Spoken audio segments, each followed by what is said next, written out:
Sir, respected Sir, Professor E. Vijay Kumar, Director Center for Study of Socially Exclusive and Inclusive Policy, Manipur University, and all the resource persons on the dais, Sri Atul Kulkarni, Member of the Board of Governors, IIM Shillong, Mrs. Nizolata Hovizam, Senior Branch Manager, Bank of Baroda, Mr. Kapil Agrawal, AIC BIMSTEC, Greater Noida, and all the active participants who are basically trying to build the nation and a state through entrepreneurship and its development.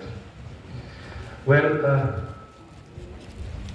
my speech will be much easier because the theme which has been given to me is quite close to what Atul Kulkarni sir has spoken, and all the important points are basically incorporated out there.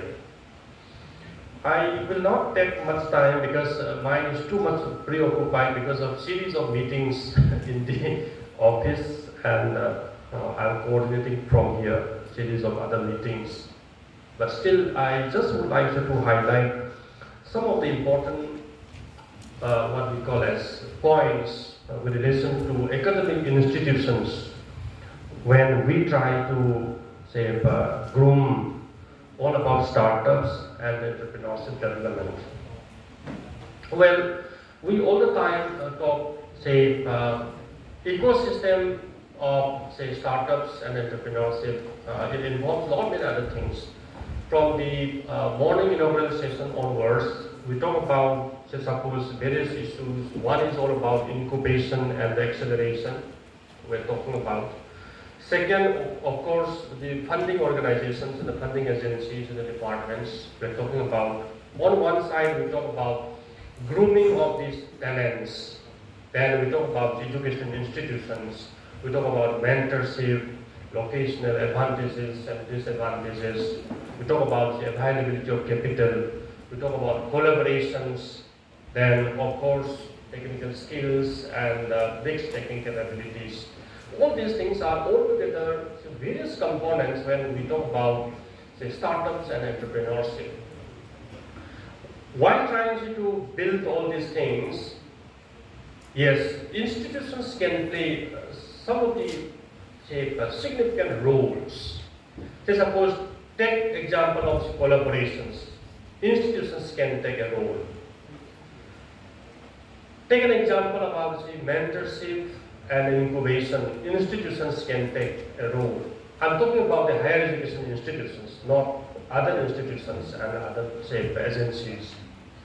When we talk about talent and technical skills, of course, academic institutions have been established for producing and providing knowledge.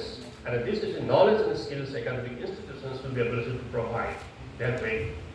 And in all these aspects, academic institutions have many things to play. The linking of all these components of the ecosystem, that exercise can very effectively be done by the academic institutions. This is what I strongly believe. So, when we talk about, building a strong ecosystem for startup and entrepreneurship, academic institutions can play a very important role. Then in that case, what role academic institutions and how academic institutions will play an important role?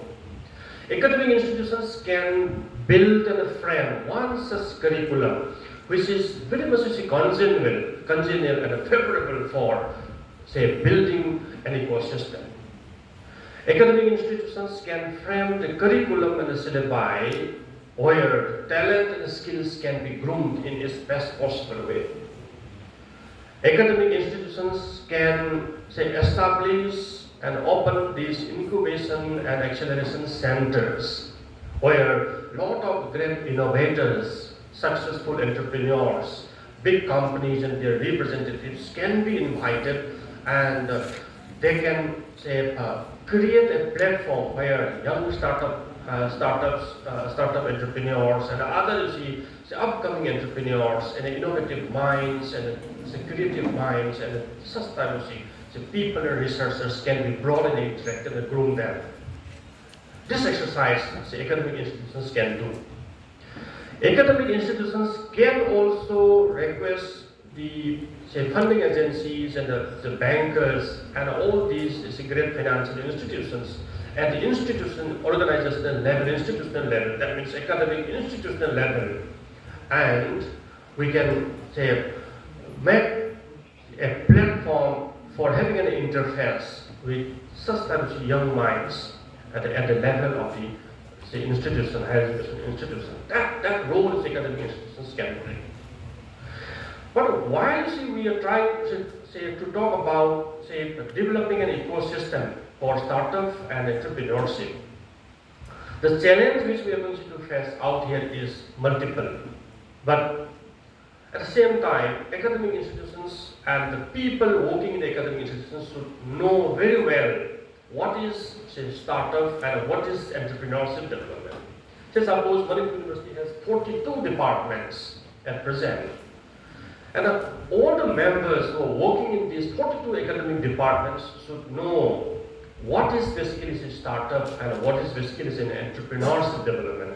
What are the things when we talk about, suppose, entrepreneurship development and startup development ecosystem. And this is the awareness, and this kind of mental focus and mindset should be created and inculcated among the teachers who are basically working in these academic institutions. Otherwise, out of 372, we have almost around 391 faculty positions, including guest faculty and all others who are on contract basis. 391 faculty members of the universities should be first groomed in such a direction that they are capable enough to inject the entrepreneurial and innovative mindset to the youngsters and to the students who are basically enrolled and admitted to various departments. And beyond that, to inspire and groom the youngsters who are leading and looking for various other opportunities in the society. Forget about those who have enrolled in university. We have almost 6,893 students enrolled in the university. Forget about the affiliated colleges. So besides imbibing the spirit of startup and entrepreneurial mindset, we are in a position to invite and inspire other entrepreneurs and other people who are coming up in the society with such kind of startup and entrepreneurial mindset. So 391 faculty members of the university should basically first groom themselves so that they also acquire such kind of knowledge, talent, for grooming the young minds in such a direction that they come up in a proper career and a stream and come up in the society and become economically independent in the society and contribute to the economy. So such type of training is one of the basic requirements where the higher education institutions should basically focus. So UGC nowadays and the Ministry of Education nowadays talks all about the National Education Policy 2020, but the National Education Policy 2020 this is trying to integrate many of such ideas and initiatives, but still at the ground level, the ways we are grooming our own people so that they become a perfect mentor, so that they become a perfect inspirer of the young minds. That perspective is still at the gestation stage. So we should try to basically imbibe and inculcate that spirit, and the academic institutions need to focus basically on that.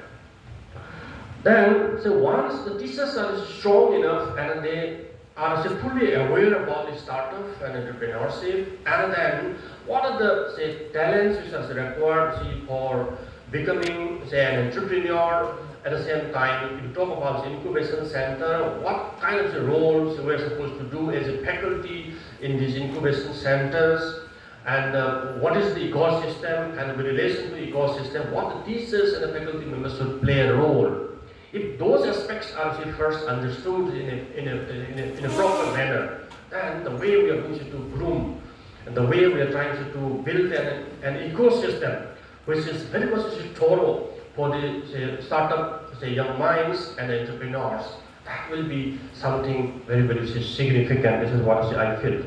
So we talk about, if faculty members are strong enough to do that, then the number of startups which are going to come up, the number of young entrepreneurs and the ways they are performing and the ways they are willing to do, in that way, in a proper direction, we may be able to guide them and give them a direction. This is one aspect. The second aspect is, how can we build this kind of capabilities to the academic institutions? This kind of capabilities will be able to build only when we all in the universities are doing good research in the field. We ourselves as a faculty are not aware all about the opportunities available. We ourselves are not in a position to understand what the problems are there in the society and the economy. Then how will we be able to groom them and direct them? So the research by each one of us is again very, very important. If we do see very good research as a faculty, then we will be able to understand more all about the relevance of education to the society. The societal relevance of education, if it is not known as a faculty of political science, a faculty of economics, as a faculty of biotechnology, as a faculty of life sciences, as a faculty of management, or as a faculty of Manipuri language and literature, whatever, if we ourselves do not know the social relevance of the education which we are going to impart, then it will be very difficult for us to basically groom the youngsters and the young minds again. And so, for trying to understand it in our best level first, and for imparting that type of education and the mind to the young entrepreneurs and the young minds, and for that purpose, a very deep-rooted research is required. So each one of us needs to do good research and try to find out what are the problems in the society, what are the opportunities available, what we can do for the society, for the economy, for the nation. That aspect we will be able to understand and integrate well in our course curriculum and the way we design. As a faculty member, we should be very strong, in terms of identifying the right kind of teaching pedagogy, teaching learning pedagogy. The traditional way of delivering sessions and lectures in the classroom will not be able to inspire the young mind in the way this requires on to this present time. So what kind of pedagogy will be much more innovative, much more inspiring, much more experiential, and much more engaging, and that aspect is very much required to explore and understand. So when, finally, what I just would like to say that, when we talk about academic institutions and their role, in terms of startup and entrepreneurship ecosystem, and in this case, one aspect is, of course, in line with the capacity building of all the faculty members, how this will be done. This will be done through various other training programs. The trainers training, this is the first important thing. And we should bring an awareness all about what is there in this startup, or what is there in entrepreneurship, what is there in this ecosystem. So why we talk all about the ecosystem? If we wanted to strengthen the ecosystem, then in what line we, all the faculty members and academic institutions, should basically groom their faculty members and finally contribute to the students and the young minds. This aspect is one very important aspect. The second aspect is academic institutions should basically update the curriculum and syllabi, so that all these curricula and syllabi integrates all sort of requirement with relation to innovation, creativity, and experiential learning, and very much engaging learning, at the same time ability to explore the opportunities and the challenges in the society, problems in the society, relevance of that kind of education for the society. That sort of integration is required in this curriculum and its related aspects. So that finally, when we say ecosystem, what else may be required beyond this pedagogy, beyond this capacity building of the trainers? What else is may be required? And how can we collaborate and integrate all these things in the academic institutions so that the academic institutions can finally produce more number of entrepreneurs, can mentor and handhold more number of startup promoters, and at the same time giving the competent inputs and the information and the guidance and the directions to the senior entrepreneurs and the middle level entrepreneurs and the newly upcoming entrepreneurs, and of course inspiring the young minds and the students to move and choose their own career in that direction. So these are just something which I feel relevant on today's time, okay, from the perspective of an academic institution. So with these few words, I basically would like to wind up my deliberation session. Thank you.